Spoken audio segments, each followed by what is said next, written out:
सभापती सायरा बेगम यांचा पदभार स्वीकार सोहळा। नमस्कार, लाईव्ह महाराष्ट्र डिजिटल न्यूज मध्ये आपले स्वागत। परभणी महानगरपालिकेत राजकीय घडामोडींना वेग आला असून आज नूतन पदाधिकाऱ्यांच्या पदभार स्वीकारण्याचा उत्साह पाहायला मिळाला। महापालिकेच्या स्थापत्य समितीच्या नूतन सभापती सायरा बेगम अलीमुद्दीन काझी यांनी आज सोमवारी आपल्या पदाची सूत्र अधिकृतपणे हाती घेतली आहेत। परभणी महानगरपालिकेच्या स्थापत्य समितीच्या नवनिर्वाचित सभापती सायरा बेगम अलीमुद्दीन काझी यांनी आज सोमवार 4 मे रोजी आपला पदभार स्वीकारला।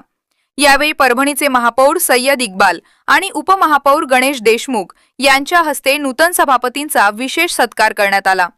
या सोहळ्याला राजकीय क्षेत्रातील दिग्गज मंडळी उपस्थित होती। यामध्ये स्थायी समिती सभापती प्रतिभा सरोदे, सभागृह नेते सय्यद समी उर्फ माजुलाला, गटनेते दिलीप ठाकूर, विजय जामकर, गुलमीर खान यांच्यासह अनेक नगरसेवक आणि आजी माजी पदाधिकाऱ्यांची मोठी उपस्थिती होती। पदभार स्वीकारल्यानंतर प्रसारमाध्यमांशी बोलताना सभापती सायरा बेगम यांनी शहराच्या विकासाचा निर्धार व्यक्त केला।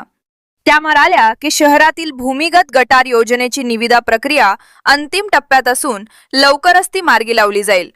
तसेच शहरातील खड्डे बुजवून आणि नाल्यांवर धापे टाकून नागरिकांना मूलभूत सुविधा पुरवण्याला माझे पहिले प्राधान्य असेल। यावेळी सायरा बेगम यांनी ही जबाबदारी दिल्याबद्दल खासदार संजय जाधव, आमदार डॉक्टर राहुल पाटील, महापौर सय्यद इक्बाल आणि सर्व गटनेत्यांचे आभार मानले। या नियुक्तीमुळे शहराच्या स्थापत्य आणि बांधकाम विभागाच्या कामांना आता मोठी गती मिळण्याची अपेक्षा व्यक्त केली जात आहे। आज सर्वप्रथम सगळ्या लोकांचा आभार मानतो, जनतेचा आभार मानतो की महाविकास आघाडीला जी त्यांना सत्ता आणून दिलेली आम्हाला 4 दिवसानंतर महाविकास आघाडीची सत्ता महानगरपालिकेमध्ये आलेली आहे।